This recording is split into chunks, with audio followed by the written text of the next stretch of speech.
Selamat siang dan selamat beraktivitas kepada semua murid. Ketemu sekali lagi dalam channel Belajar Matematik Zaimus, satu channel yang keren yang membahaskan permasalahan matematik secara tuntas dan menyeluruh. Baik, di sini sekali lagi Om ingin menghimbau kepada semua murid dalam waktu libur yang panjang ini, isilah masa dengan mengulang kaji pelajaran dan mengerjakan semua latihan yang diberi oleh guru agar tidak ketinggalan. Baik, materi pembelajaran kita hari ini ialah masih lagi berkisar pada pengenalan bab 7 matematik tingkatan 2 iaitu koordinat. Baik, untuk pengetahuan murid, koordinat merupakan pasangan nombor dalam bentuk P, X, Y bagi menentukan kedudukan titik pada satah dua dimensi. Okey, dalam bentuk P, X, Y. P, X, Y. Di mana kita mulakan dulu bentuk koordinat ini dengan nilai X diikuti nilai Y. Ini dikenali bentuk arm bagi suatu koordinat titik. Dan pelajar sekalian, satah dua dimensi ini juga dikenali sebagai satah kartes. Satah, Om tulis, satah kartes. Baik, kenapa disebut kartes? Kenapa dikenali sebagai satah kartes? Baik, kartes ni adalah nama bagi ahli matematik Perancis pada abad ke-16 iaitu René Descartes. Cara tulis dia ialah R-E-N-E Descartes, D-E-S-C-A-R-T-E-S. Cara tulisnya begini, tapi kalau cara sebut dia ialah René Descartes. Itu bahasa Perancis. Jadi oleh kerana sumbangan ataupun idea satah dua dimensi ini adalah idea daripada René Descartes, jadi satah dua dimensi ini juga disebut sebagai satah kartes. Anda boleh sebut satah dua dimensi atau satah kartes. Tapi yang paling popular ialah satah kartes. Baik, pelajar boleh Google untuk melihat gambar René Descartes ni ataupun sumbangan-sumbangan beliau dalam matematik, terutamanya dalam sistem koordinat yang sedang kita belajar hari ini. Baik, kita teruskan dengan PDPC kita. Baik, semalam pelajar telah diajar bagaimana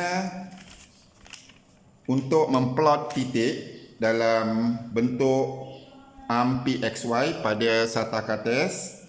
Ini bentuk arm. Kalau diberi satu titik dalam bentuk arm, bagaimana kita nak plot pada satah kartes.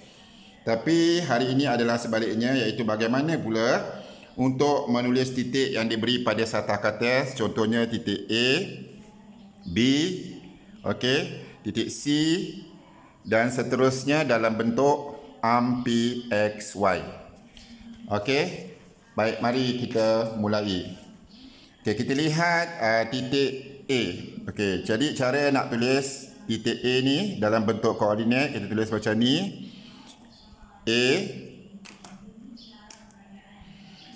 A kurungan. Kita mulakan dengan X dahulu diikuti Y. Jadi kita tengok A, ini titik A.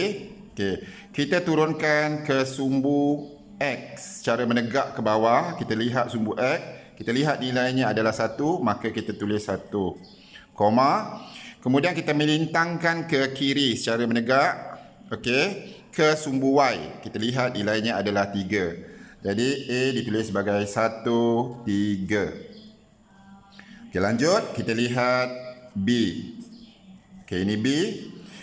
Kita turunkan dulu ke bawah secara tegak ke sumbu X. Kita lihat nilainya pada sumbu X, 2. Jadi kita tulis 2. Kemudian kita gerakkan ke kiri secara melintang ke sumbu Y. Kita lihat nilainya 1. Maka B ialah 2, 1. Baik, kita lanjut. Kita lihat titik C. Baik, kedudukan titik C kita boleh buat seperti ini. Kita tengok pada paksi X.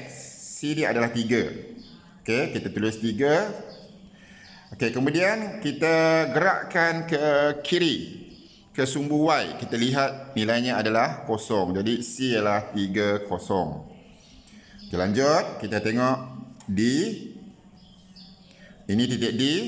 Okey, ingat pelajar, mulakan dengan nilai X, kemudian Y. Okey, D. Kita turunkan ke bawah untuk melihat pada sumbu X nilainya. Nilainya ialah sifar ataupun kosong. Kemudian D, pada sumbu Y, D adalah nilai 2. Jadi kita tulis 0, 2. Okey, lanjut. Kita tengok titik E. Mana titik E? Okey, ini titik E. Okey, kita tengok pada sumbu X dahulu. Jadi kita turunkan dia ke bawah, kita tengok nilainya ialah negatif 2. Kemudian kita gerakkan ke kanan ke sumbu Y. Kita lihat nilainya adalah 4. Jadi kita tulis negatif 2, 4. Okey, lanjut. Kita lihat F. Okey, mana koordinat F? Mana titik F? Okey, F di sini. Jadi kita turun ke bawah secara menegak. Tengok sumbu X, nilainya adalah negatif 4. Okey, seterusnya kita gerakkan ke kanan ke sumbu Y. Nilainya adalah 1. Jadi F ialah negatif 4, 1. Okey, boleh faham ya pelajar? Bentuk koordinat. P ni ialah point, X dulu, koma, Y. Baik, lanjut. Okey, titik F. Tadi titik F sudah. Kita pergi ke titik G. Okey, kita tulis G. Kita lihat G. Okey, sumbu X. Nilainya adalah negatif 2. Kemudian sumbu Y, nilai dia adalah 0. Jadi kita tulis negatif 2, 0. Okey, seterusnya H. Mana koordinat, mana titik H? Ini titik H. Okey, naik ke atas negatif 3 pada sumbu X, negatif 3. Gerakkan ke kanan ke sumbu Y, negatif 1. Jadi negatif 3, negatif 1. Okey, next. I. Ini titik I. Okey, naik ke atas pada sumbu X, nilainya ialah negatif 2, koma, gerak ke kanan pada sumbu Y, negatif 3. Jadi negatif 2, negatif 3. J. Okey, mana J? Ini J. Okey, pada sumbu X, J naik atas. Jadi sifar atau kosong. Kemudian sumbu Y, J adalah negatif 2. Okey, tulis negatif 2. Jadi 0, negatif 2. Kemudian kita lihat K. Mana K? Ini titik K. Okey, ingat bukan tengok sumbu Y dahulu ke sini, tapi naik ke atas. Okey, naik ke atas sumbu F dia ialah 1. Jadi 1, baru kita gerakkan ke kiri ke sumbu Y, negatif 1. Dan yang terakhir sekali, okey, kita lihat titik L. Ini titik L. Okey, tuliskan L. Okey, L. Sekali lagi, okey, kena ingat tulis X dahulu baru Y. Okey, X naikkan ke atas ke sumbu X. Nilainya adalah 3. Dan gerakkan ke kiri ke sumbu Y. Nilainya ialah negatif 3. Jadi L ialah 3, negatif 3. Jadi itulah untuk kita punya PDPC kali ini, iaitu kalau diberi titik pada sataka test, tak kira pada sukuan 1 ke 2 ke, ini sukuan 1, ingat lagi semalam, sukuan 1, sukuan 2, sukuan 3 dan sukuan yang keempat. Mana-mana titik yang terletak pada sataka test ni, kalau kita nak tulis dalam bentuk PXY seperti ini. Jadi saya harap pelajar faham dan dapat mengikutinya. Jadi itu saja untuk PDPC kita pada hari ini. Sampai jumpa. Sekian. Terima kasih.